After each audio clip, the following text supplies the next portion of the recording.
Alofa Lover, and welcome into another episode of the 135 Footy Show, proudly part of the WesWes Network. You can go check us out at the home, weswesnet.com, and you can also find us on all social media platforms. Our new home on YouTube, WesWes Sports Channel. So go check us out, give us a like. Let's welcome in the boys. A bit of a different scene tonight. I'm over here in Gold Coast with also Hakeem, so we couldn't figure out how to do this, so we're in different rooms even though we're in the same house. We'll welcome in first Hakeem. Been a while, mate. Finally got the dub, so it's nice to have you back. Oh, man, awesome to have you and your beautiful kolua. Shout out to Morgs, who's been cooking, been dining us. She's actually the visitor. It's beautiful. Also, good to catch up, man. Good to see the boys. Also, nice. And welcome back the other co-hosts, also as regulars. Bob Savalio, how are you, bro? Yeah, good, brother. Let's get it on. Talk about the league. Had to come in front even though the Warriors lost. Yeah, I don't normally come on after Warriors loss, but I got to show face. So I didn't know someone was going to be here, otherwise I wouldn't have come on. But just boys. Yes, I know this guy just decides to come when we get a loss. Anyway, let's get straight into it. Hakeem, we'll kick off with you, bro. It's been a while since you've done some All Eyes Awards. So I'll come first to you for the good stuff, your All Eyes Award from the weekend. So yeah, I'll have to name drop like a new youngster, Pasami Solo, bro, for the Newcastle Knights. In that performance against the Doggies, bro, that mean upset. So during the game, bro, Josh Curran, he cuts him in half, also on the fence, and I never really noticed him before that game, man. But as always, man, I want to give praise to big defensive efforts, bro, and a hit like that was textbook too, man. Like Curran stayed down for ages, did a bit of rib damage, I reckon. But yeah, bro, smashed him, and he was strong on D, man. So big shout out, Pasami Solo. Quickly want to throw in Kola. Nice that try, Manly Seagulls. He scored, gets the ball like from his 10-meter line almost, bro, and just burns his opposite, and then one-on-one with Teddy, bro. You guys see that? Boom! Just ankles him under the post. Probably one of the try of the year so far for me. So, but yeah, bro, Pasam Solo, bro. Keep your eyes on this young also coming through. Yeah, nice call out. Yeah, he's fit. He's been doing well with the Knights. So nice little call there. Bobby, your All Eyes off? Yeah, mine goes to a team that absolutely ambushed us on Friday night here in Auckland. The West Tigers, bro. Got to give them their flowers because they turned up with real intent, real purpose. I know the Warriors were probably trying a few things, bringing some players in that they're trying to give game time to. But, you know, we had a bit of a talk about it last week whether, do you muck around a little bit with what's been a winning formula so far?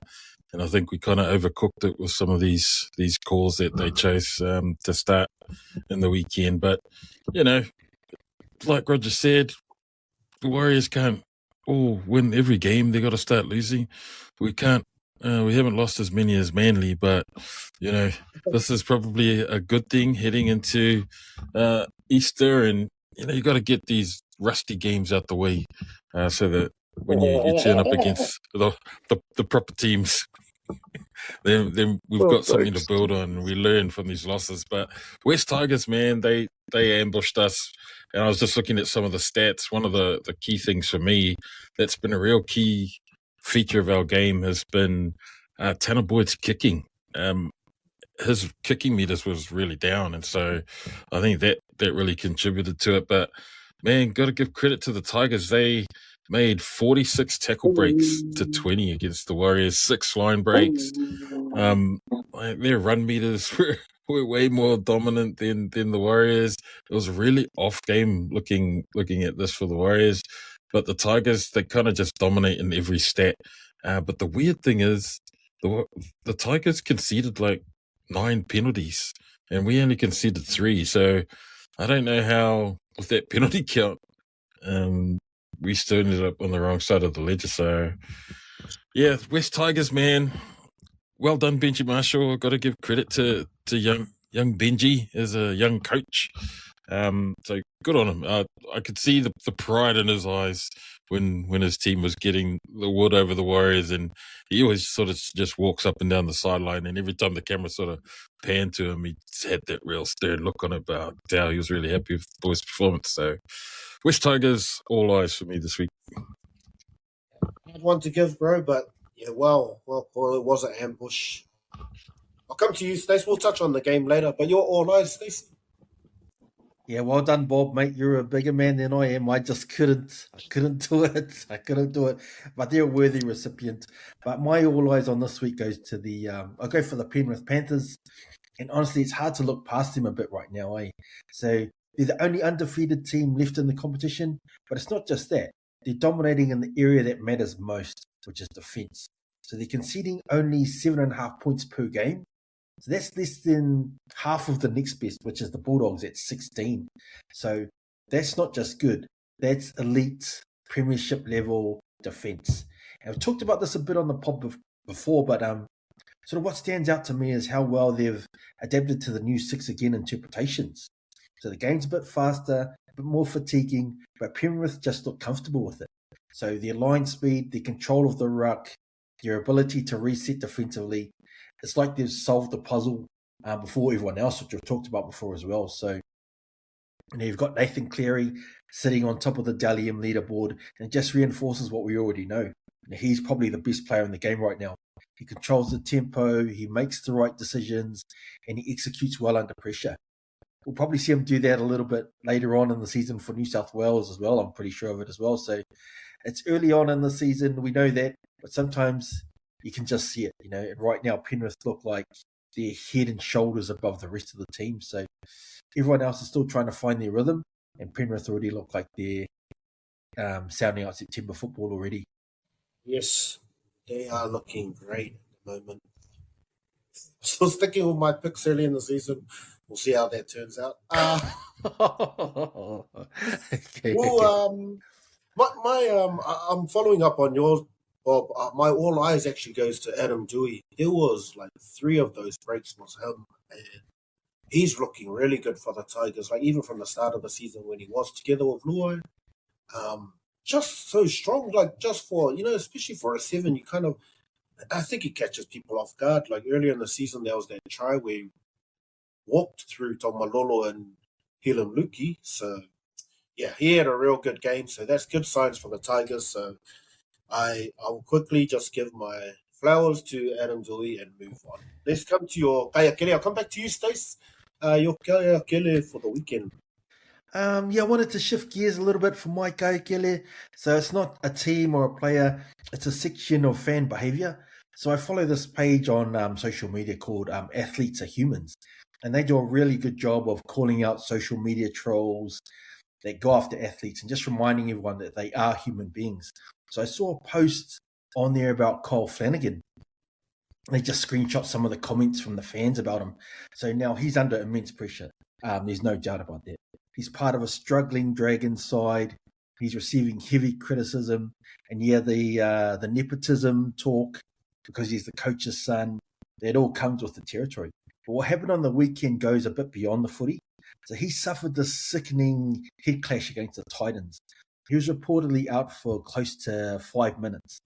It was so bad that he had to get stretched off on that Medicare. So that's quite serious. So this isn't about form, it's about his health. And then you jump online and you see people celebrating it, saying the team might improve without him, even going as far as wishing sort of long-term or career-ending injuries for the guy. So that's not criticism, that's crossing a line. Now, fans absolutely have the right to have opinions. You can question performances, selection, even whether a player should even be in first grade. That's part of the game. But this isn't analysis. It's dehumanizing. Because at the end of the day, you think about Kyle Flanagan, that's a son, he's a father, he's a husband. And yeah, he might be tough enough to wear it, but his family shouldn't have to read all that shit online. So if your version of supporting a team includes hoping someone gets seriously hurt, you're not passionate, man. You're just a a big part of a bigger problem. So just to build on that, obviously I do the Counter Ruck, our rugby podcast, and it gives me a bit of a unique perspective in comparing how different sports tackle different issues. And if I look at rugby union, they've had horrific online abuse, with both players and referees retiring after receiving death threats and sort of never-ending abuse. So World Rugby, they did this thing where decided to get proactive about it. They partnered with this specialist IT company called the Signify Group to actively monitor and combat online abuse. So especially heading into the men's 2025 World Cup and the women's 2026 World Cups, they were able to monitor, track, and even get convictions for online abusers. So that's a proactive approach, and I think that's something the NRL should seriously take a look at following. Because the reality is, social media, it's not going anywhere. People are more visible than ever, more accessible than ever, and unfortunately, that means more exposed as well. So we talk a lot about player welfare in terms of concussions, injuries, load management, but this is welfare too. You know, the mental health side of things, that does matter.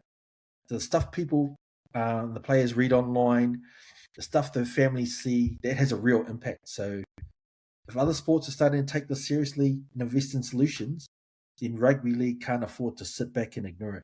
Because calling it out is one thing, but actually doing something proactively about it, that's how you protect people in the game. And if we sort of stand back and allow online abuse to become normal, then we've lost sight of what the game's really about. So that's my guy, Kele, for the week.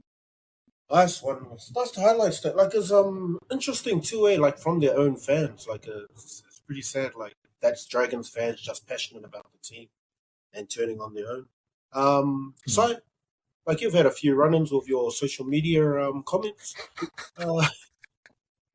First of all, good shout out, Stace. That's not only just Kaea Kele of the week, but that's like just message wise, because I got family members who play in that in that space, man, and like you know what, professional athletes, they're just part of the population, man.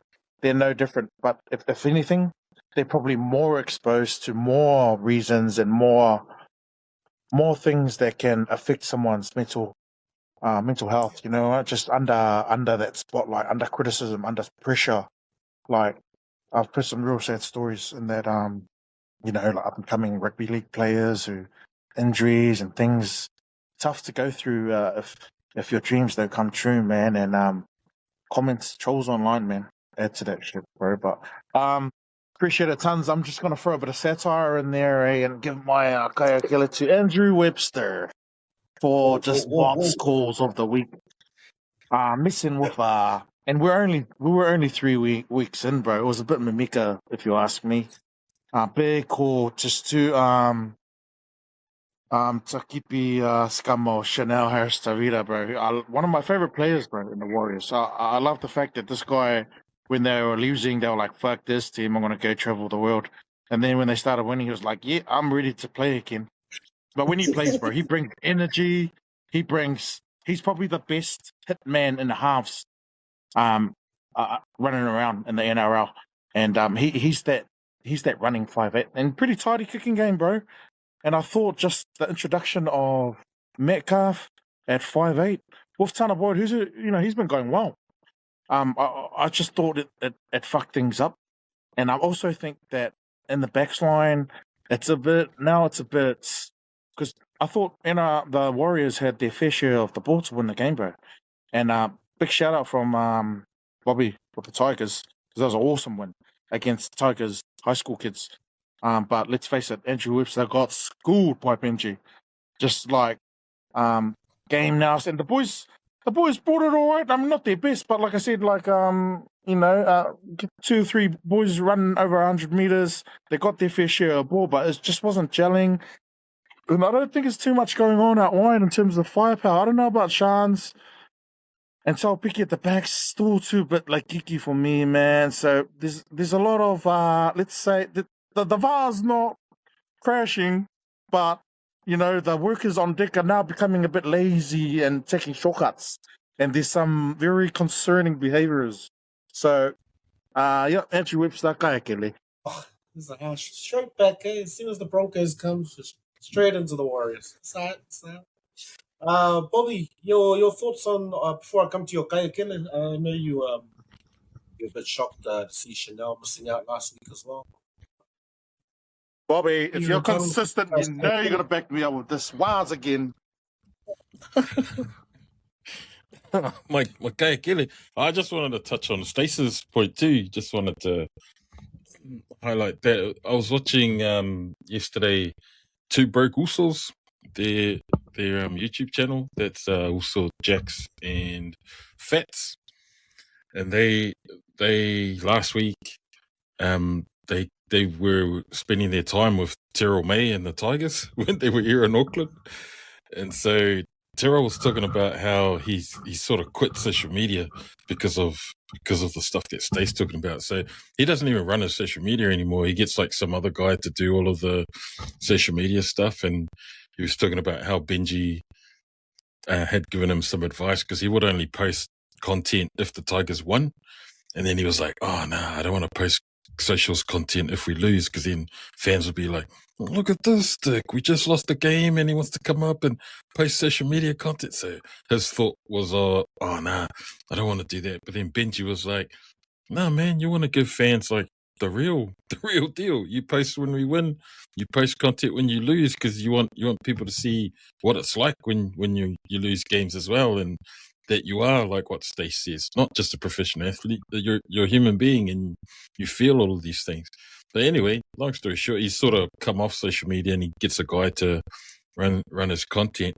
But then also Jackson and Fats, they went up to the boys' hotel room and they're playing like this game called Mafia.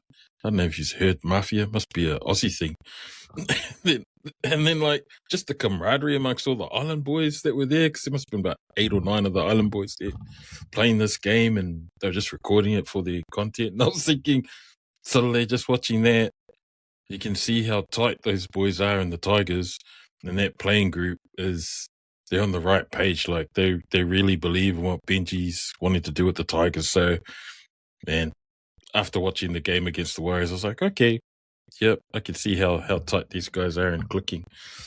But to my guy Kele for the week, I got to give it up to my wooden spoon pick for the year, and that goes to the Manly Sea Eagles, mate. If not for a bye that they've had in the first few rounds, they would be joining the Dragons as a team that hasn't won a game and hasn't got any points at the bottom of the table. But at the moment, it looks bad for the Dragons because they've played 4, lost 4, but the Sea Eagles haven't won a game either. So they've been super unconvincing, the Sea Eagles, and I don't know what it is that they need to do to change their fortunes, but whatever's happening out at Four Pines, it's just all sorts of shenanigans happening. And that game in the weekend where they, it was the return of the DCE to Four Pines, and there was all this sort of talk around, what it was going to be like for DCE coming back to a grounds that he spent like his whole career at. And I don't know if you watched the Matty John show afterwards, where they sort of interviewed him after the Warriors game, and they were talking about, or was it after the Broncos game? Anyway, they were interviewing him, and he was talking about how, it was just good to get that game out of the way. But man, Manly have been so, I don't know, that whole spiritual fortress of Four Pines that used to be for Manly, it's just not there anymore. And they've played all of these games there now at home, and they've lost all of them. So, Kaea Kele for me for the week goes to the Manly Sea Eagles, keeping my prediction super alive for Wooden Spoon 2026. We'll touch on that, the Manly and the demise of Manly later on. Quickly, my Kaea Kele, not to jump on the St. George, but yeah, St. George wallowing at the bottom of the table. My pick for Wooden Spooners as well. So, yeah, I don't know if it's just effort or just lapses that they have.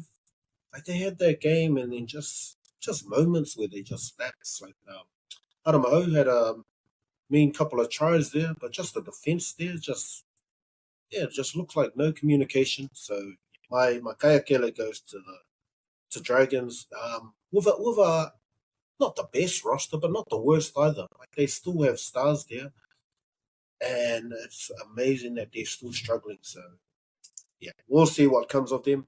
Let's get into our headlines. Leading the headlines. Man, it feels like ages since this come out, but it's already old news. Seib's gone from Manly, so I'll come back to you, Bob. Like that's fresh off the news. Like after that game, they pretty much keeped him, and within the weekend, they'd already made a decision to do interim with Kieran for the rest of the season, which is a big interim. Like that's a big call. Interim is like, well, you're pretty much the season coach for this Yeah. 4 games. I don't know. Yeah, you're right. Like, it's not really interim if you've taken over after 3 losses. I mean, you're pretty much been asked to turn the season around, and it's a big ask for Foran. You're right though. Like their team is still pretty stacked. I don't know how they'll respond to not having Kieran Foran as a coach, but having Seibold gone. Like, you know, they've the whole off season, preseason, they've probably been trying to get their head around whatever the strategy was that Seibold was trying to embed in the Manly game for the season. I guess having Foz there is a good continuity for them before they decide who's going to be the one to take over. But man, just the way that it's all sort of happened and panned out. I saw an interview that they had with Foz, and he was kind of told, like, I don't know if he knew before the game, but he was kind of told after the fact that, hey man, you're going to be the coach now, before they sacked him. So he was like, what the? But his whole thing was that he was just going to build on what Seibold's been doing for Manly. So, you know, that makes sense. I don't think Foz is going to muck around too much with selections or anything like that.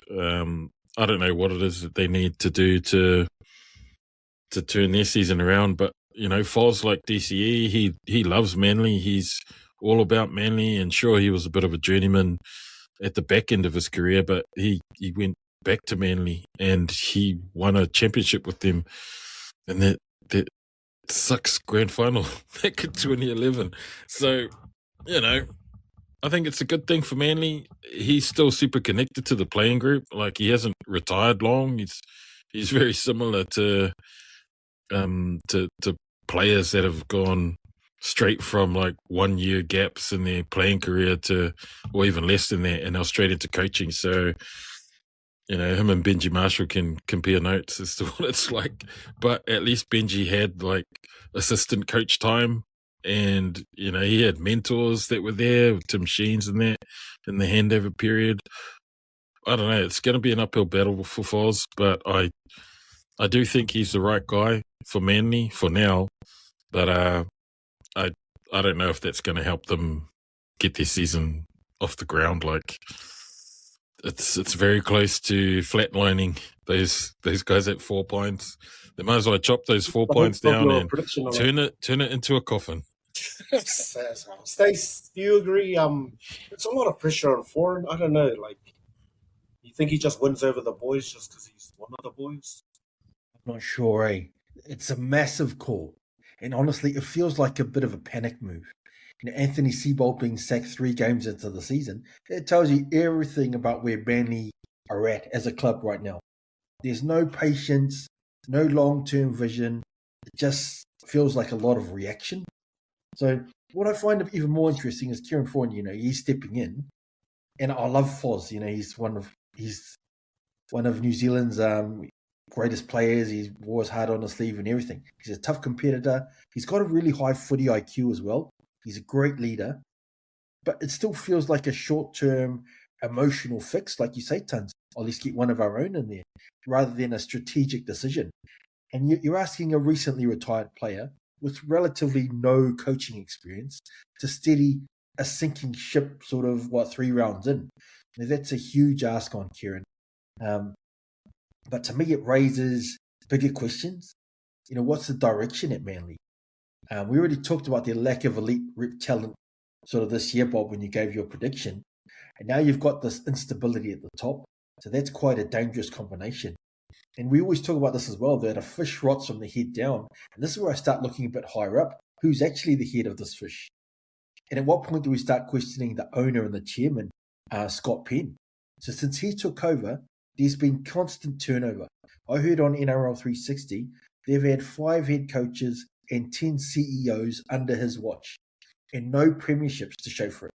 So that's not stability, that's a pattern. That's a pattern of just constantly turning over and hoping for the best. So when I look at this decision, it doesn't feel like a solution. It feels like yet another reset. So this feels like a club trying to put out a fire. And you got to ask, who's lighting these fucking matches all the time? And until they fix that, I don't think anything really changes. So change the guy at the top, Scott Penn, he's got to go. So it's I like that decision. Not to hire Foz. I mean, because Foz is just the next man in, right? And it just so happened that he was the assistant coach that won his first year outside of fucking playing. But it's a cool storyline. The last Kiwi coach would have been Graham Lowe, man, to coach that Manly team. But you want to say it's a good call? It's a gutsy call because, bro, with that roster, yeah, and you know what, for me, Seibold, with what he did with he got Brisbane their first wooden spoon, and it wasn't the best team in the comp, but it was a talent. Like all these kids that are running around now, like Haas and them, they were like real kids. So they didn't deserve the wooden spoon, but I don't know. It seems like he's got good rugby league nous, but I don't think the group teams connect with him, man. And he's just proven to be a boss cunt in the NRL, so I don't see him getting another gig at all in the NRL, bro. So, but with their rosters, you know where they fucked up? DCE. They should give him the red carpet forever, whenever he's ready to retire. As long as you had him there, the Trebojevic brothers, and given, and he's getting a bit of heat now, right? A lot of people are talking about him. Not the same Jakey as we're used to seeing. A real defensive guy, still solid on D, but but they still got firepower. They got Paseka, they got Olakuatu. Like they're probably weak in the hooker area. But what I'm saying is, for a team like Manly to miss last year in the finals, and I think just their record, it's like 50%. They're better than that. The roster's better than that. And they could smell it, the air in the changing rooms last year. So they're just giving him, you know what? On the basis of 3 games, and they were home games, it was more the way they lost. Like no real ake on D, and like a talented bunch, but not prepared to work and push each other. And that's on the coach. That's on the coach to really, get the best out of his players in that regard. So I like it, man. It could end up being one of the greatest. This could be the greatest Manly coach. He could set himself up and be in the running to actually be the permanent head coach, because his I don't know, pros and cons. Like I think playing with these guys in the last few years that he's been playing with, he's got that rapport with them, but they could also count against you with the lines that coaches and players. But Benji showed that even the greatest players can become good masterminds. So I wish them all the best. They should still. What I like about this call is that it hasn't hindered their finals chances. We see clubs make these decisions halfway through, 3/4 way through the season, and then that's gone. The season's gone. But now they still have a chance. They could make the 8, and the Warriors might slip out. Who knows? But just quickly, I want to throw in there. I'm disgusting your analysis the last 3 weeks. You guys have been praising the Warriors, and none of you refused to really keep them accountable this week. I noticed none of them Warriors didn't get any Kele awards, so let's get some on the fence, views here, because this really is one-eyed, and it's pretty obvious to our listeners, man. Come on. No fence sitters here, mate. No one's sitting on a fence, taking a side, and that's what we do, mate. Nice points on Fozzie. Nice to have the support too, because I think a lot of people, there is no trajectory. No one's seen it, and so it is I guess that's the thing. There's no evidence that makes everyone kind of doubt Foz. So yeah, wishing him all the best. Like maybe things will go well for him. Straight into a head coaching job. I'll come back to you guys just on transfer news. Because your Nef Thomas Michaele re-signing with the Cowboys till the end of 29. Warbrick confirmed coming over to the Wars next year. RTS off at the end of the year. And Isako going over to the Storm. Keen to hear your guys' thoughts, what you like about some of those. Come back to you, Bobby. Warbrick coming to the Warriors, I think, is good.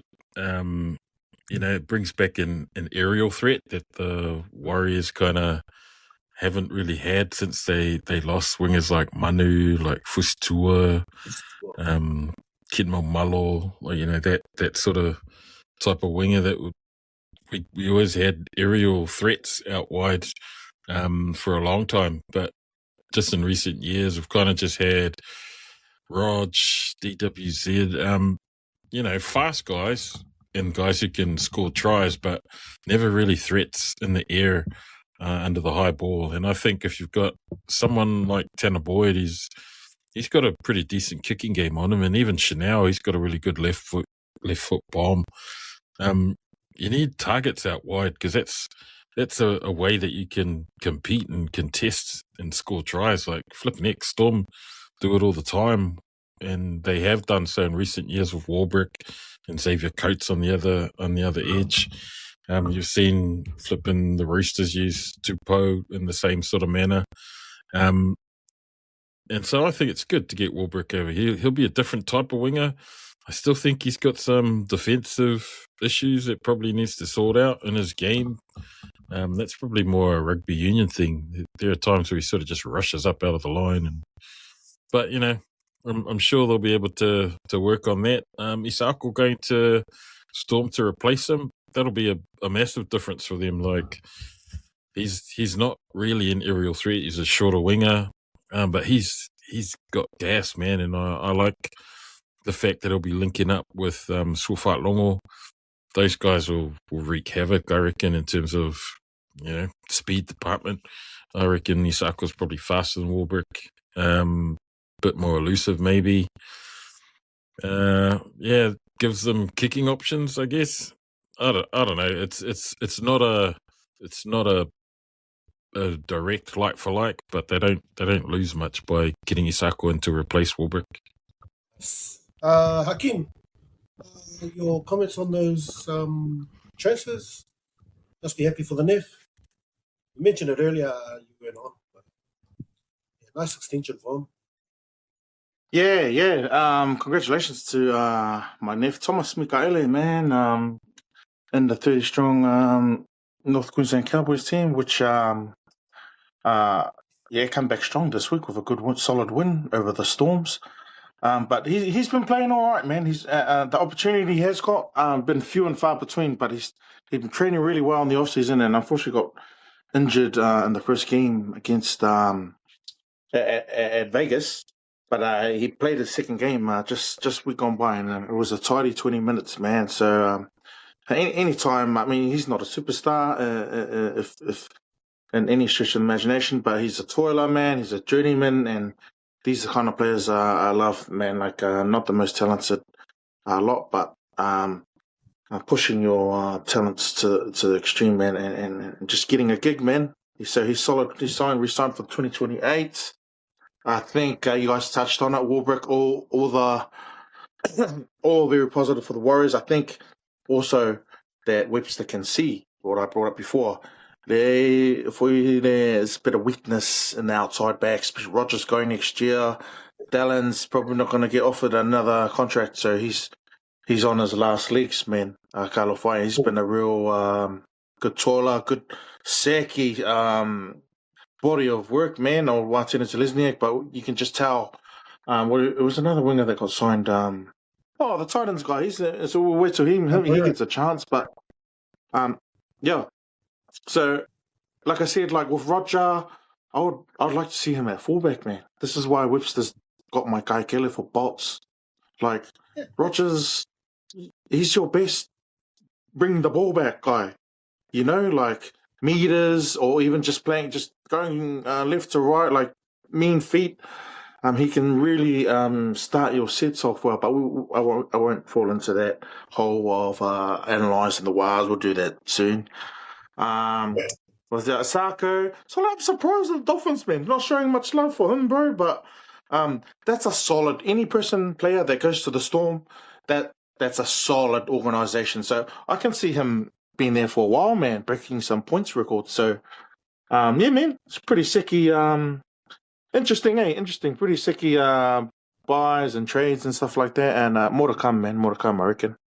Stace, does the I don't know, before you give your thoughts, just does the union do a lot of noise around transfer windows and stuff like that? I don't know how. No, their social media is pretty quiet on a lot of these things, so you don't really find out until the team runs out. Oh, where did that guy go? And then he's running out for someone else, which is a lot of the, I've had rugby union as my guy Kele for a bit now, so that's unfortunate the way they run their thing.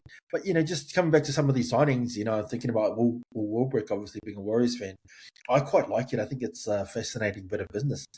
I actually like the direction that the club's heading.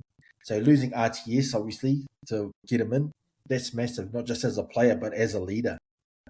He's been the face of the club for a bit. And so culturally, that's a big hole.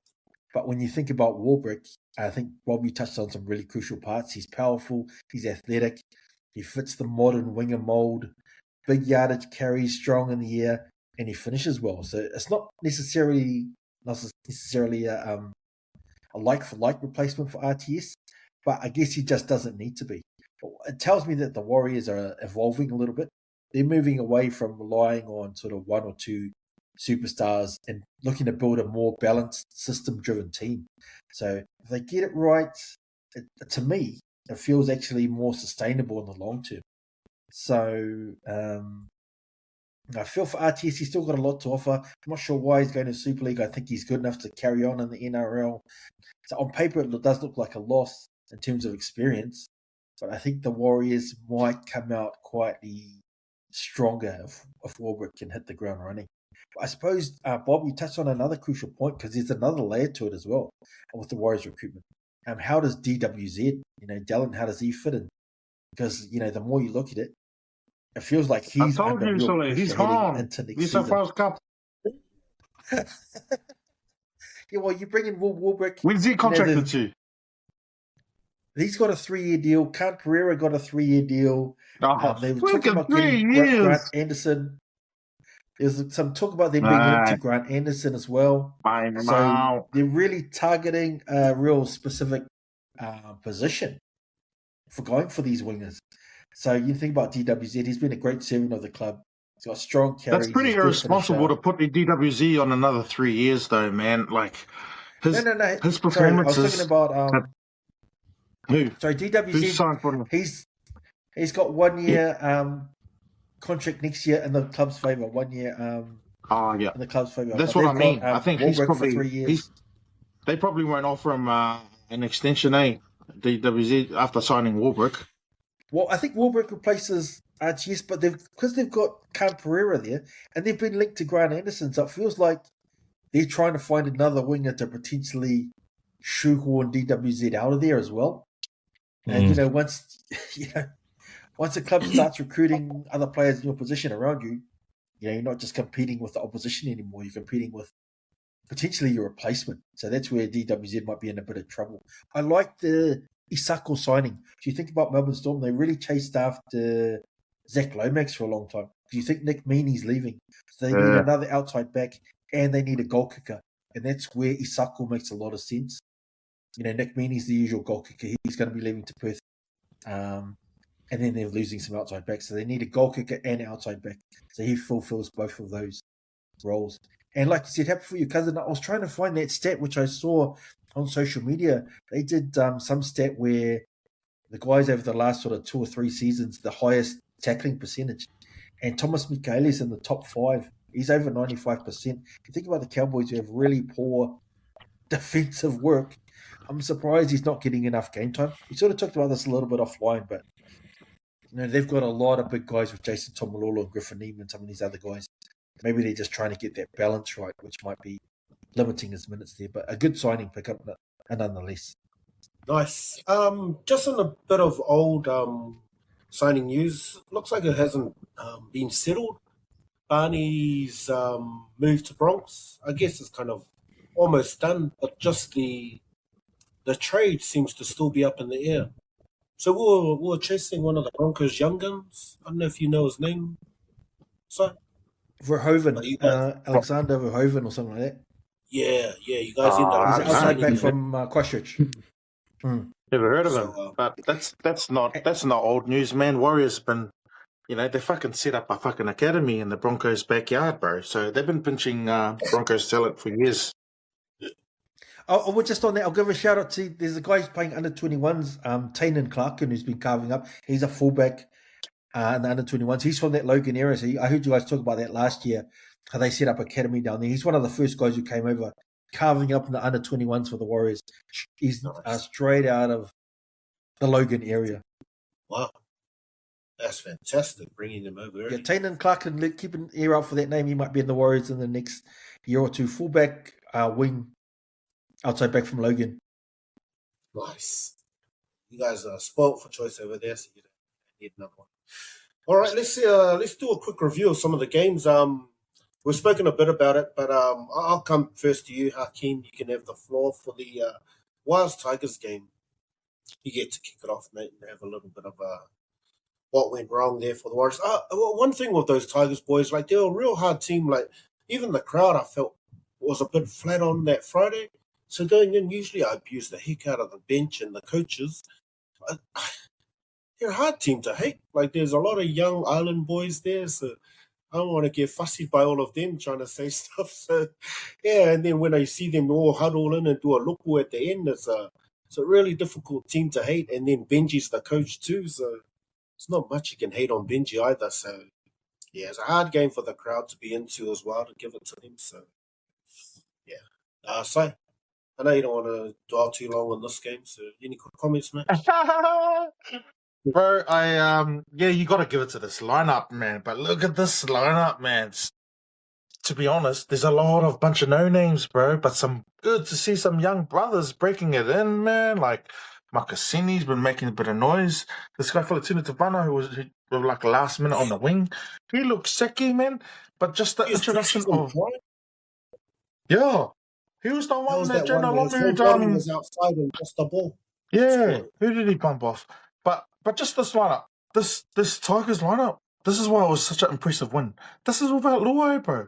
And the addition of Madden really unleashed Dewey, which was such a weird combination because Madden was named at 6, but Madden was the halfback, bro. He drove them around. He did the majority of the kicking.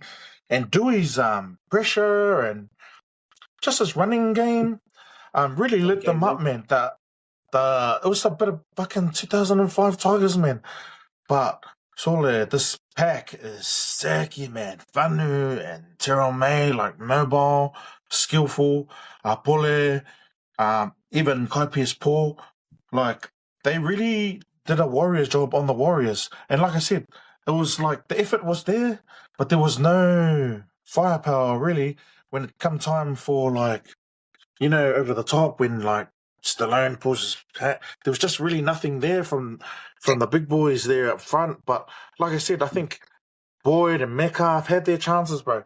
Metcalf had a fucking 5 out of 10, bro. Like I said, I don't know if I already mentioned it as Makaya Kele. I think Webster's just really not knowing with that halves and the backs. There's firepower there, bro, but you just got to get the right picks, man. I don't know about Tuapiki, fullback, but I'm interested to hear you fellas. Like I said, you guys have been giving out the flowers and kissing, getting fucking excited, like you guys won the championship for the last 3 weeks.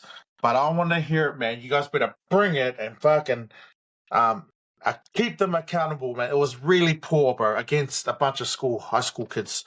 But yeah, man, over to you, Tons. All right, Bob. Let's see you keep the boys accountable. What I don't know, like I don't know if it was over-engineered or what.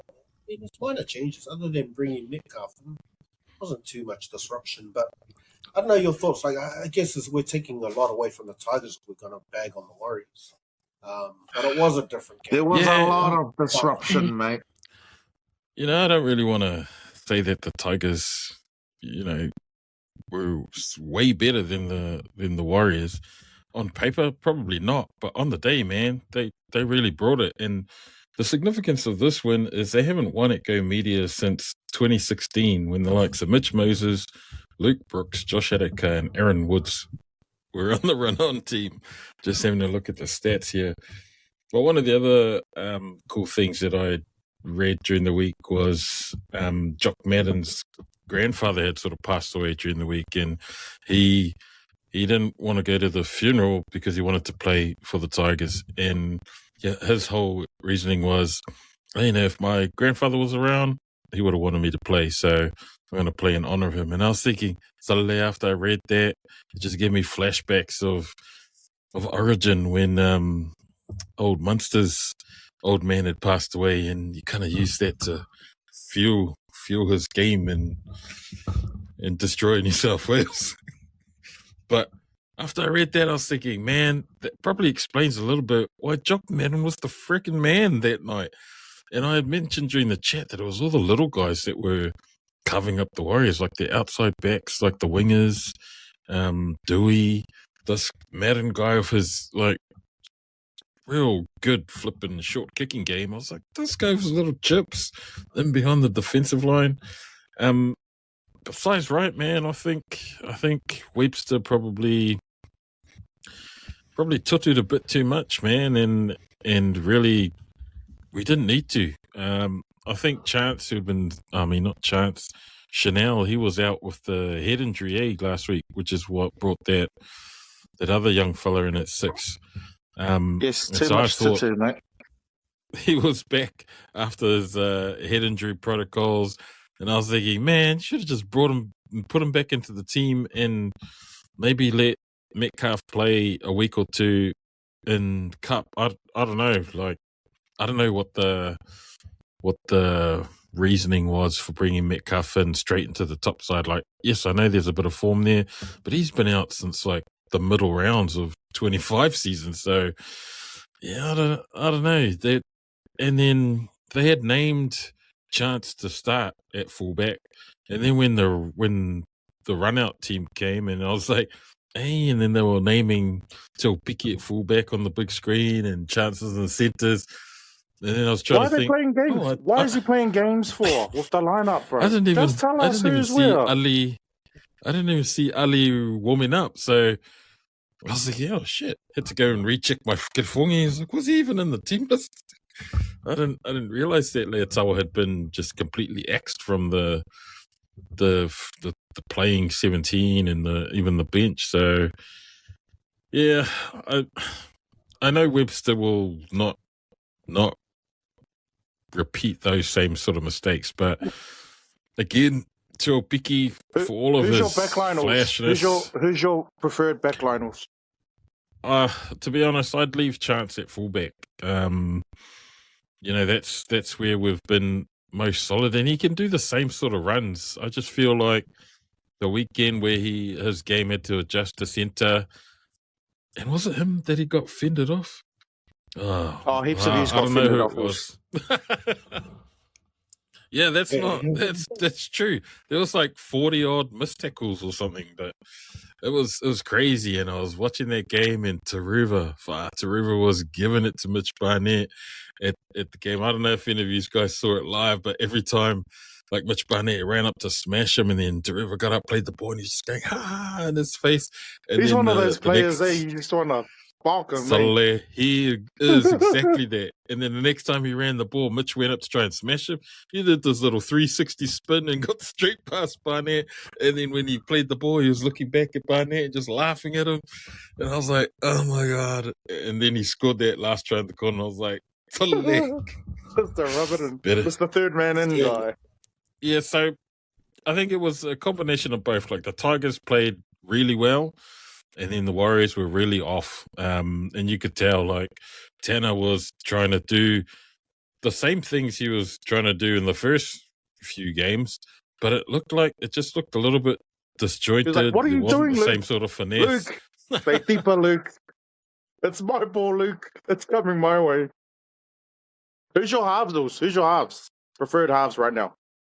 Warriors. That's a good trick. Also, you don't want to say just to say you don't want to mention. You don't want to Keep us guessing. I like it, Bob. Sorry. Stace, Can you hear me? I don't know.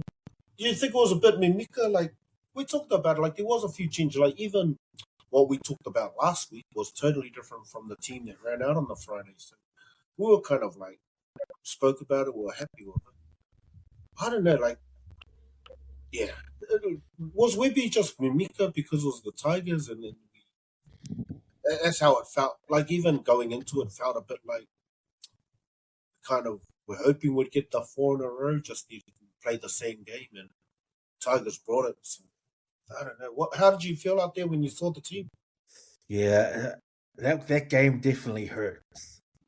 And it's a bit of a reality check for the Warriors. You're coming into this game, there was a lot of confidence, especially, you're getting Lukey Met back. They just couldn't handle the Tigers' control. So, Ty, you raised a really good point about the halves and the Tigers. Jock Mannon was playing direct and playing essentially halfback. He was passing out wide to Adam Dewey, who was 2 passes wider, and he was able to attack those wide channels, and he completely outplayed them in the halves, and that's where the game was won, I thought. So the Warriors looked a little bit clunky on attack, a little bit too sideways at times, and when they got into good areas, they just couldn't execute properly. So what concerned me the most was some of those defensive lapses, which you talked about, or all you talked about. The Tigers aren't known for blowing teams off the park.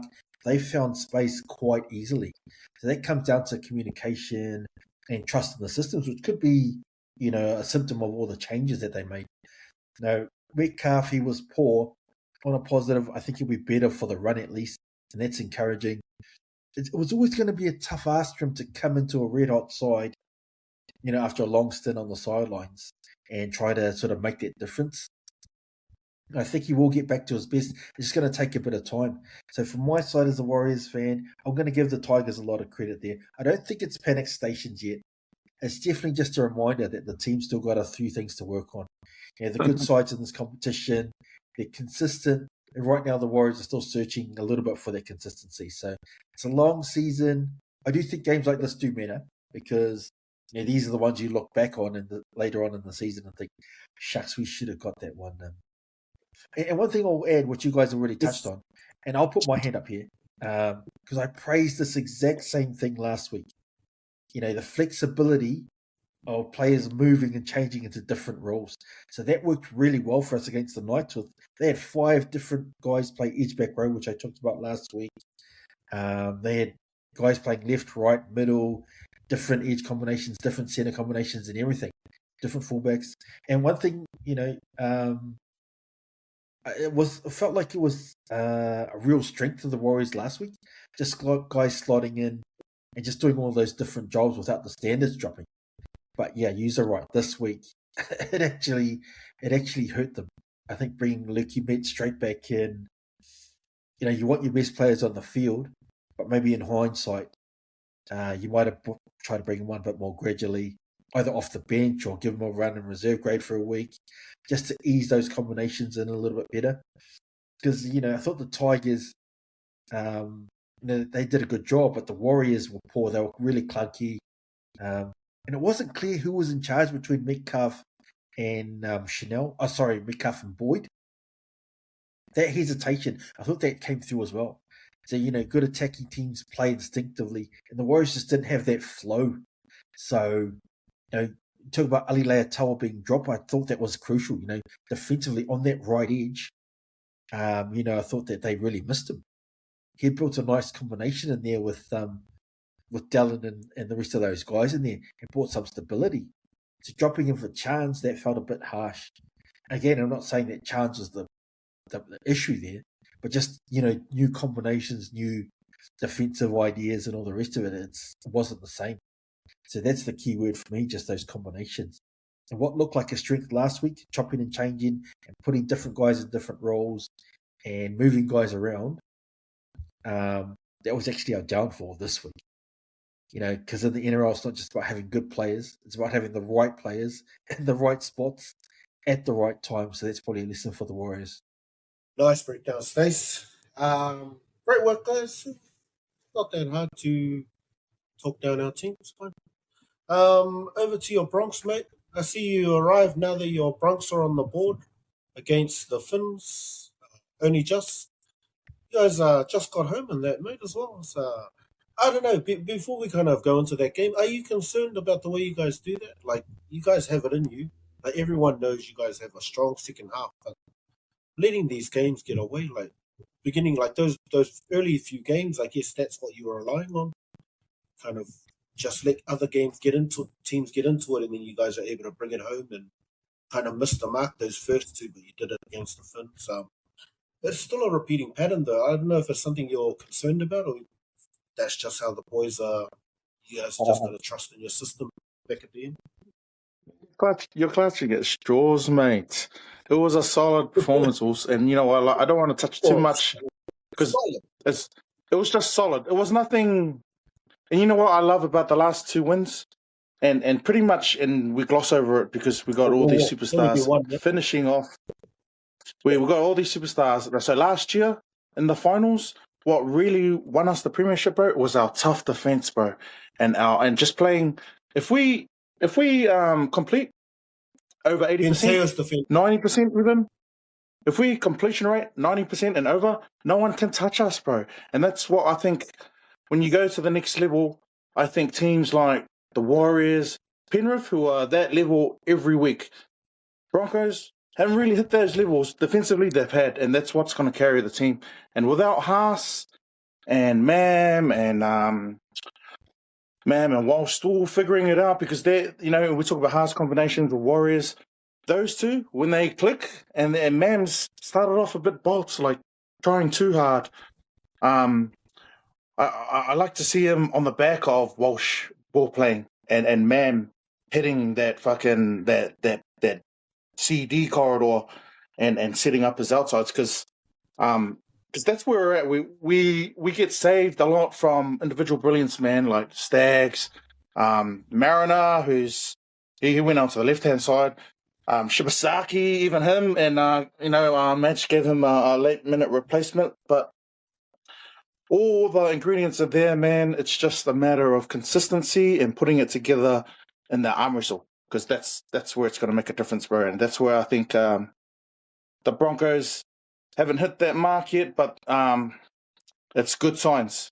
So, no, to answer your question, no, bro, no, that's an easy fix. If we come out of the blocks even harder and put points on early, like that Parramatta Eels game, fuck, we were like dominating for like 40 minutes. In the last 20, they just found holes out wide on the edges. It's those games there that come back to haunt you if you have to be off 2%, man. And other teams we saw it against the Warriors or the Tigers. Just the whole round, man, was crazy. Upsets, man. My multi was Gilco Bay every game, bro. So great solid win. But just remind you guys, the ladder is irrelevant. You guys were celebrating the March Premiership the last couple of weeks, so it's just I think 10 rounds in, then we'll see the cream float to the top, and we'll see who's been. At the moment, it's just been the Panthers. They've been playing elite finals footy every game, and they punished the Broncos first up. Like I said, that was like an 8, 9 out of 10, the Broncos. But we should have had 3 or 4 tries on top of that. It was good to see Reno and the combination and Hunt coming on and, last in the second half. So all things going well, bro. All things going well, mate, for back-to-back, Us. Oh, whoa. Lads, you guys want to add anything to that game? Anything stood out from that game on Saturday night? Oh, no. Moving right along, are we? These guys. Wow. Sorry, I thought it was Bob going to say something. Sorry, I think I was talking about us on mute. Yeah. No, I just wanted to say that it was a better performance than the week before, because that one, Storm had their chances to just snatch that game away from the Bronx, but fortunately for the Broncos, they weren't executing very well, and the Storm kind of let that game slip from them. But that performance against the Dolphins is probably more the 2025 Broncos, and that's probably the first time you've seen 2025 Broncos this year. And they always, the cool thing about that game with the Dolphins is I'm starting to enjoy that rivalry that's building in Brisbane. Like the last few years, you've seen some really, and we've got that meme now of Tony Stace that'll be there forever. And those are the kind of games that you like to look forward to, because the Dolphins on their day can still exactly the same upset the thing at the Bronx. end. Yeah, I know, right? When he did that, I was like, I suppose that was the positive for me, is that that's going to be a really good rivalry for years to come in Brisbane, and it's going to make for really good watching, because, man, those younger brothers always try and punch above their weight, especially against the Bronx, who've been like the number one team for so long in Brisbane, but Dolphins are trying to upset the balance there. So, yeah, looking forward to those games every year. I suppose my issue is that I've yet to see them perform. Well, it's nice to wrap up those games. Stace, so they've been outstanding for 40 minutes. Sorry, I'm just going to say that, they're only they haven't pulled in an 80-minute performance. We've seen a lot of outstanding 40-minute performances, and they're just clocking off for crucial points in the game. So if they're He just going wanted to throw a little shade in there. That's what he wanted to do. No, I'm just providing some balance to the chat. They've got the team to go back to back, but as it stands now, I don't see them competing with those top teams playing 40-minute games. They were missing. They were missing in that first half against Melbourne. Then turned it on, and that's what's been sort of a story of their season so far. So until they can turn it on and put on longer than a half, I mean, they're still in the pretenders category at this stage. There's only two contenders: the Warriors and the Panthers, as it stands now. You guys are just happy there's no Broncos in the fucking headlines this week. Nothing to talk about, mate. Yeah. They'll be back in the Kaea soon enough, I'm pretty sure. We're not going to talk about that fish running from the head down is a real thing. And, they've got some off-field issues which have plagued them throughout the season. So we'll see how that unfolds. We'll see how that manifests itself throughout the season. Here we go. Oh, just some breaking news on the Broncos. I can see that Brisbane Broncos senior leaders decided to stand down winger Josiah Karapani this week. He's been dropped, and Karapani was fined and welcome back to public nuisance offence by police in Brisbane last weekend. So here's the thing, man, and this happens in a lot of big corporate organizations. The Broncos, they've fallen into that trap, bro, where they have to. There's nothing wrong with young fellas going out enjoying their time. He's in his 20s. He didn't do nothing wrong, but that perception that people have. Some mofo probably took a photo, put it on social media, and now the Broncos going to be like, oh, sorry, we have to have choir boys, and they have to fall over for all these Karens out there, bro. So that's no news, bro. No news. Thanks, Bob, but it's not breaking news, mate. Oh, it's breaking. It's just it's endemic of Broncos culture. I remember those Warriors players back in the days in baseball, mate, in the early 2000s, mate. These kids now are angels. Struggling. No social media. There's no receipts for that stuff. All right. I think the Karapani situation in isolation might be something, but if you look at if you add that on top of the Payne Haas situation, leaving without even talking to the Bronx, then you add on the Gordon here we go. Still going on. Here we go. It's like a culmination of things. It's not just one thing. That's the issue. Exactly. It's a culmination. All right, let's move right along to also Eyez Kalava Cup. Just see how the teams went. I heard you, Bobby. So you started off well, mate. What happened last week? A little hiccup in your game. I picked the wrong edge-back rower to captain. Yeah, you went with Chan instead of Noel Martin. Stace, how'd you go in your matchup? It was I got a win. I'm not sure who played, but for you, mate. You had Hakeem. Okay, yeah, I'll take that. Yeah, Bronx. He's like me. He hasn't even been playing yet. I'm just checking Yeah, as we keeping an talking. I got a win. I'll take it. Exactly. So that, yeah, nice round out there. So God Squad still sitting on top this year. The next coming in second. Clutch City still coming in at third. Cam's been working hard on his team. These Nuts in fourth. NZ Steppers fifth. And All Madden taking out sixth place. But yeah, Bronx, you still down the bottom, mate. Looking to make yours second half team, is it? Same as your team. Yeah, no Just win come as back of yet, bro. And now I'll start playing soon. I'm still in preseason, bro. We're still training, Yeah.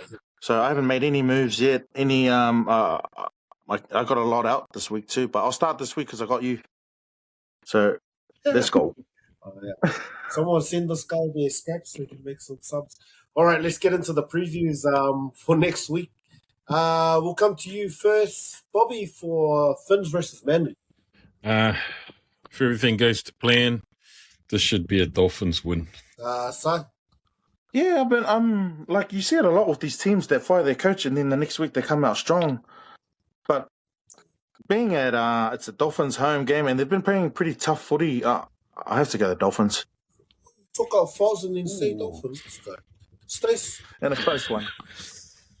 Yeah, the Dolphins getting some troops back. I think they got Max Plath last week, who I picked up in the Isaiah Calava Cup. And I think Kurt Donahue back this week.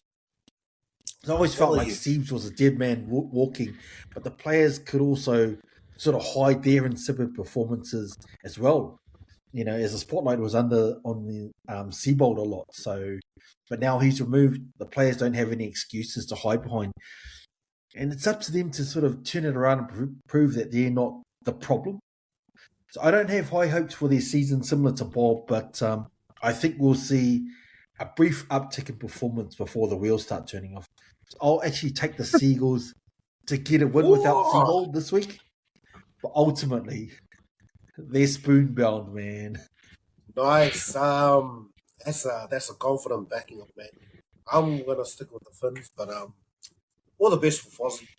All right, Good Friday, Rabbits and the Dogs. I read a thing about they've invited Nathan Merritt to come and ring that bell before this game. So he's been given 12 months. He's got esophagus cancer or something like this. So yeah, he's been given 12 months, but they've given him the honor to come and ring the bell for this game. So for that reason, I'm gonna back the Rabbits on this. Bobby. Yeah, I'm going to back the Rabbitohs too. I feel like I should pick my son's team at least once in these games, in these early rounds.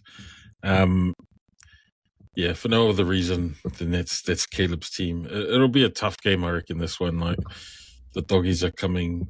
They lost last week, eh? Yeah. And upset. Yeah, so they'll be looking to bounce back, but. Yeah, Souths look like a good team. Let's pick them this round. So, Dogs coming off a loss, Rabbits coming off a bye. Yeah, I like the Rabbits this year, man. They look a different team, a better team. Joe Gray at fullback and the move for Latrell on the centre has been really lethal left-hand side. So these games, man, are always good, man. Traditional Good Friday games. But I just think last week we saw a bit of holes in the Doggies. I think on attack it's similar to the Warriors last week. Burden and Galvin are still trying to figure stuff out in the halves. They even did a swap with Burden and Crichton halfway through to try and get Crichton in the ball a bit more because just with Connor Tracy, I think their spine's a bit struggling, man. Whereas you look at Walker, Humphreys is pretty solid. There's a bit of class in that Rabbits team, so I'm going to go Rabbits in a close one. Stace? Yeah, this could be the game of the round. Looking at the teams, 5th against 6th. So two teams that have had relatively good starts to the year and I suppose looking to consolidate their spot in the top 8 there a little bit. I think they got 70,000 to this fixture last year during the Easter break. So I'm predicting another blockbuster. I'll go with the boys, Rabbits in a close one. I think this is going to be the game of the round. Yeah, I was actually thinking this next one is probably the big one. Panthers Storm, two form. I don't know, the Storm, it's hard to say they're the form team after those 2 losses in the shock against the Cowboys. So, I mean, Panthers, like you've been saying, side, they are like a level above everyone. So, one of those games Storm will probably get up for, but I'm going Panthers. Come back to you, Stace. Yeah, 2 heavyweights. The Storm haven't been at their best, as you say. They've had a horror run of injuries, and they're already deep into their squad as it stands now. So there's some real sort of unknown dudes that have been thrust into first grade, maybe before they're ready. So I'm going to go with you as well. I'll go the Panthers. Don't think it'll be a blowout. They've blown a lot of teams away. I think this might be their closest game, but Panthers still to win. So, how you seen this one? Surely I'm with you, Tons. This is the game around for me. Like on the back of 2 back-to-back losses, we do not see that from the Storm. But at the same time, the Panthers have been playing red hot, man. But yeah, bro, that bounce back factor. And you know what we forgot to mention, bro, at the top of the Pokalame?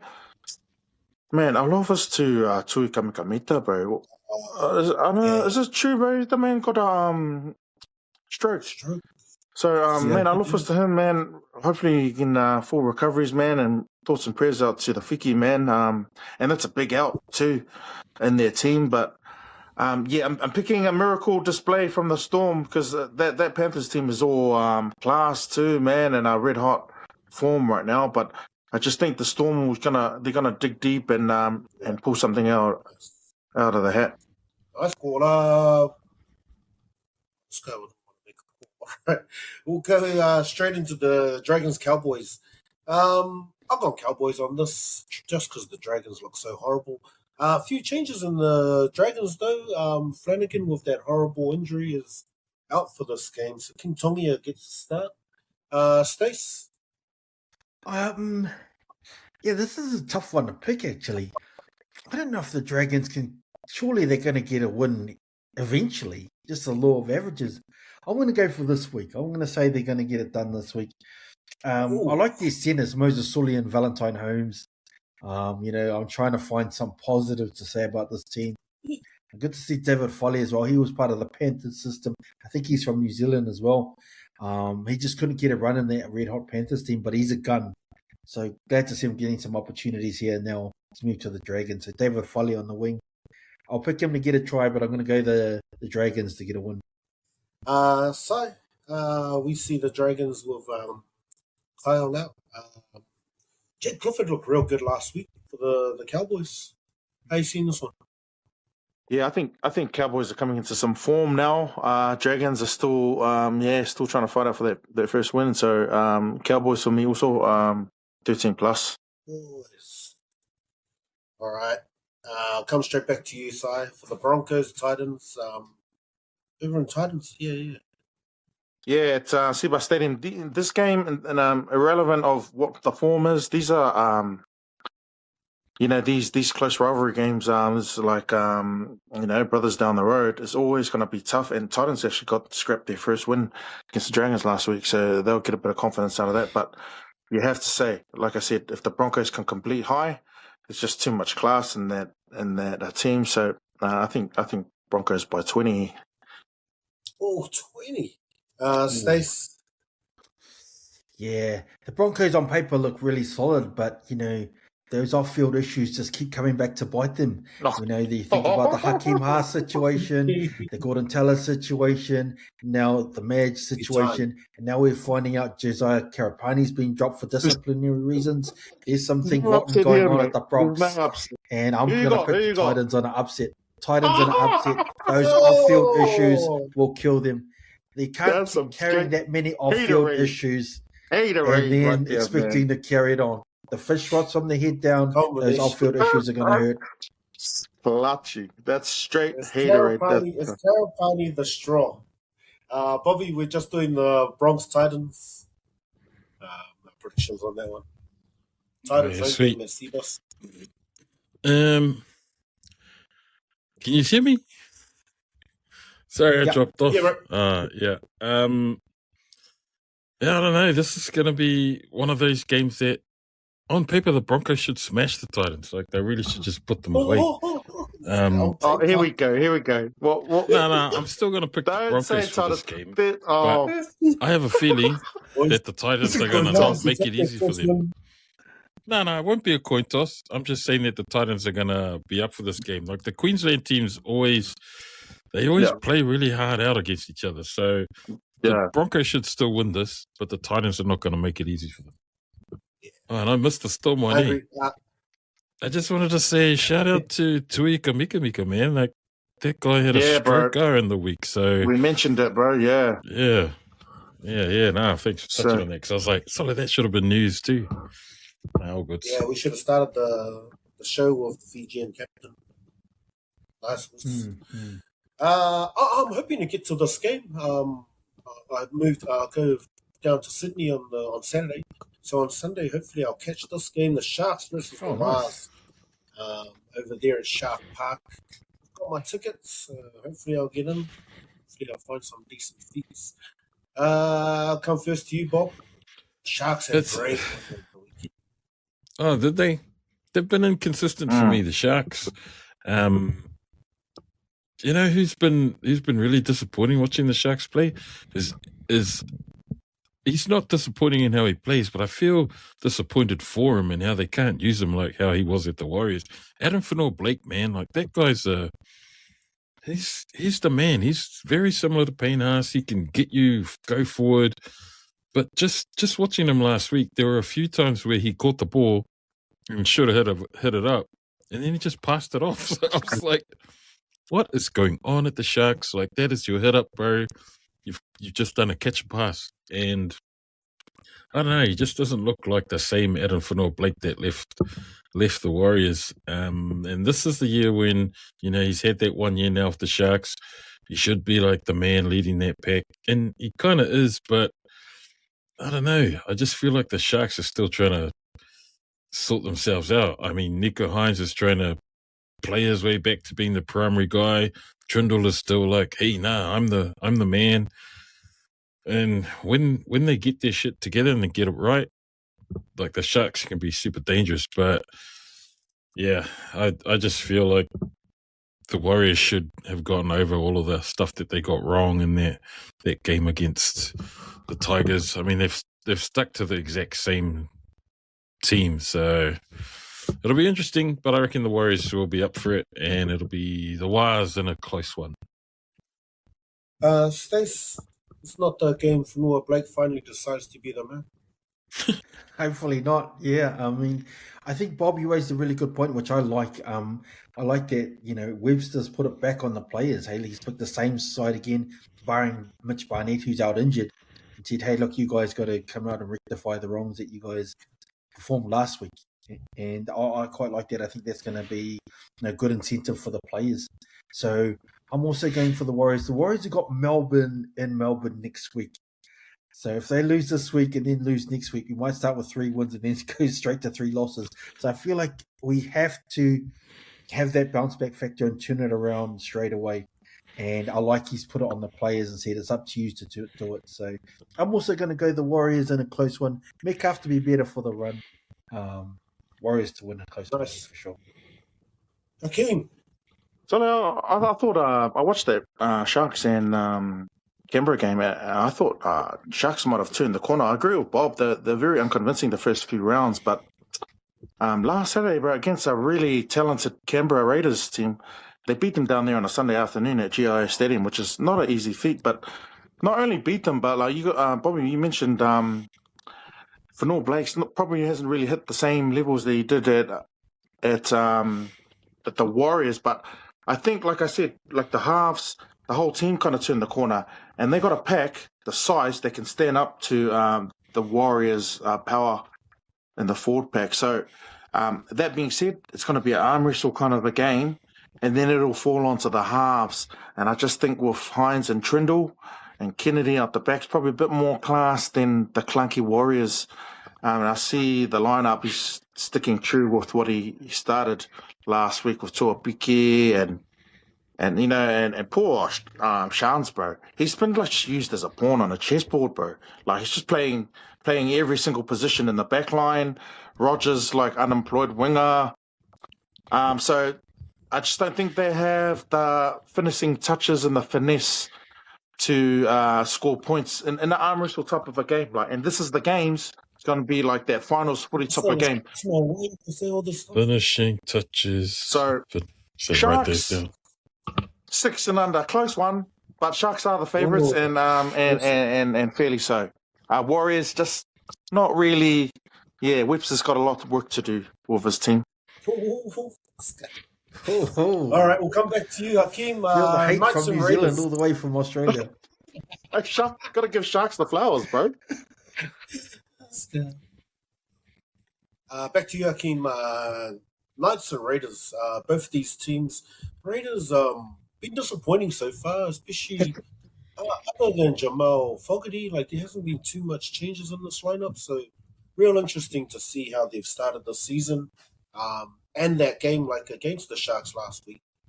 I don't know, they just kind of doesn't even look like they're hungry. I don't know. I'm going Raiders. Knights, but how do you mean this one? Yeah, I'm with you, bro. And it's interesting they're giving Raiders the favourites, but it's a Sunday afternoon at Newcastle, man. And you gotta feel that the Knights, after that big win over the Doggies last week, got a bit of confidence with them. It's good to see them winning games, man, without Ponga and their $1 million player, the bro there at halfback. So it's pretty looking up. They're the Golden Nugget team we didn't really expect to be winning games like this. So I'm going to go Knights in a close one. Nice. Stace, I'll come to you. Yeah, it's a good point. The Knights without these stars, it's real important that they can get these kind of games. So how you seeing this one? Yeah, you're right. I think they'll be better for the run. You think if they can carry on accumulating these points and then they get their guns back, who knows how far they can go from there. So it's going to be an interesting matchup. I think that look at the Raiders. Their strength is in their forwards with Papali'i and Tapuni and Hudson Young and all these rep players, Corey Horsburgh. But I think Trey Mooney coming back into the Knights makes them a little bit stronger as well. He got cut from Canberra, and I'm sure he's going to have a point to prove because he was a gun back in the youth system. He was a New South Wales rep very early on in the age grades and stuff, and he was probably one of the best forwards coming through the grades. So I think he's going to have a point to prove. I'm also going to go for Newcastle. You're looking at the table. I know we shouldn't, but Knights in 4th and Raiders in 15th. That says a lot about the early season form. So I'm going to stick with the Knights as well. Back with you, Sai. Knights in a close one.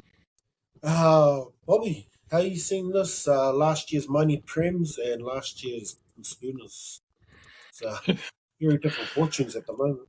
So I picked the Raiders in my 8 at the start of the year, but they've been playing like trash, bro. Especially their games at home. I would have thought that after the Warriors beat them and then the following week they had a home game, I thought, this is probably where we'll see the real Raiders. And then they lost their game. And I was like, hey, what is going on at Raiders HQ? Like I said, Knights had a really good win last week. And that was one of the things that we've spoken about in previous episodes about the Knights learning to win without having Ponga there, without Dylan Brown, because otherwise they start looking very much like the 2025 Knights that couldn't score points. Even if you paid them to score points, they just weren't able to get on the board last year. But last week was a real gritty, gutsy win for them, and I think those are the kind of performances that they want to put on when they don't have their playmakers, when they don't have those marquee guys there. So if they were able to put that performance on last week, I can't see why they can't replicate the same sort of form against the Raiders, who are struggling for consistency. The Raiders are a good team, man, but they just seem a little bit disconnected at the moment. And, it's a little Bucky, man. It's all over the place. So, for me, Knights in a close one. Nice. Yeah. All right. Let's close it out with the Eels and the Tigers. I don't know about the Eels. They just haven't been firing. I don't know if Mitch Moses just isn't right there yet, but Tigers are looking good. So this is actually probably going to be a good game. Usually I don't kind of follow the Sunday games. I watch the replay. Might stay up for this one. Hakeem, how you seen this? Sorry, I see like this game could be one of those 40 points to 36. High flying, like attacking, and Tigers, bro. There's some like their performance last week. We touched on it with the Warriors. They'll be confident as Eels can score points, but they can't defend errors and stuff like that. So, man, coin toss for me. I'm gonna say Tigers. Tigers in a close one. Nice. Stace? Yeah, this looks like another interesting game. I'm just looking at the NRL.com. They've got look at some of these people in the team. Valentino Tavana on the wing for the Tigers hasn't even got a photo up there, which sort of speaks to what you were mentioning earlier, Simon. Some of these young kids, NRL.com hasn't even bothered to update their photos of these players. But you keep on saying, "Hey, look, you've got to, give it to the Warriors, give it to the Warriors." But I don't think you've given the Tigers enough credit. I think they're a gun team. So I'm backing them to show why they won against the Warriors. Tigers 13 plus. Ooh, nice. 13 plus. Bobby. Yeah, same here, bro. Like, Para, that one game that they beat Brisbane, that's probably going to be one of the few victories that they'll have this year. I don't think the Eels are going to offer much outside of a few flash in the pan performances. And the Tigers, they just seem like they're a bit more connected this year. Like they're a bit more engaged with what the hell they're doing. Where's the Eels? It just looks like the Mitch Moses show and Jonah Pezzett's trying to sort of hang on and try and show a bit of something before he heads off to size team next year. So, yeah, for me, it'll be the Tigers all the way. Eels probably don't have a chance, I don't think. But we'll put a caveat on that because a lot of our picks have come in and been wrong. Yeah. So, but I'm still picking the Tigers. Nice, boys. Nice wrap. All right. We'll come around. Any last words, Hakeem? No. Mum lives back home there in NZ, so shout out to Mum over Easter. I'll talk to you. Love us to all my family and friends. Love us to you and Morg also, and all the best for your travels down to Sydney. But yeah, bro, enjoy the weekend of footy, man. We'll catch up soon. Hopefully get a chance to get on with you boys a lot more over the course of the season. Nice. Stace, last words? I just wanted to finish on something sort of a bit bigger than the results over the week, and that's what's happening with the Richmond Rovers. So this is one of the oldest and proudest clubs in Auckland Rugby League. Founded way back in 1913, a club with deep roots, real history, and real serious pedigree. So 48 Kiwis, I just did a little bit of research now, 48 Kiwis have come through there, along with countless NRL players. And just 2 years ago in 2024, they were the Fox Memorial champions. But now they've been forced to withdraw from the Fox Memorial competition due to a lack of numbers in their Premier and reserve grade men's teams. And honestly, that's tough to hear. Nice, Bob. Because this isn't just about this isn't just about one club. This is about what's happening sort of at the grassroots level of the game. Player depth, retention, pathways. So these are the real challenges right now, especially here in New Zealand. And I just wanted to give a shout out to the head coach there, Henry. He's a good friend of the show, friend of ours. And I can only imagine what he's going through and how tough this is for him, and just for everyone else involved in the club. So you put your heart and soul into these clubs, and moments like this hit quite hard. So clubs like Richmond, they don't just disappear; they rebuild. So they've been part of the fabric of the game for over 100 years. And if there's one thing that history teaches us, it's that proud clubs find a way to rise again. So Henry, brother, just keep fighting the good fight for all the grassroots boys. Cheers. Nice. That's a nice shout out. Bobby. Yeah, that was a good shout out, bro. Talking to Caleb about that, he was saying that there's like 12 of those players from 2 years ago have left for various reasons. A lot of them have headed off to Aussie.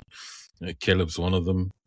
And then boys have just split and gone to to other clubs for whatever reason. So, yeah, shout out to Hens in the Richmond team. He'll be turning up in the Phelan Shield this year, but it's a chance to rebuild, man. So good on those boys.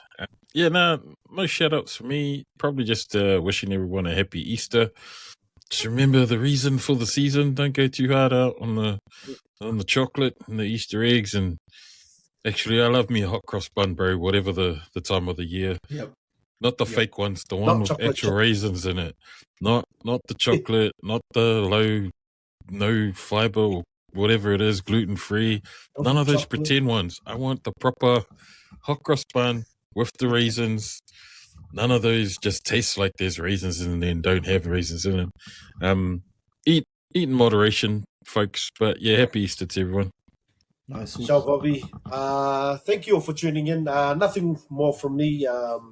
Thanks for listening to us. If you've listened this long, please give us a like, subscribe to our YouTube channel, WesWes Sports channel.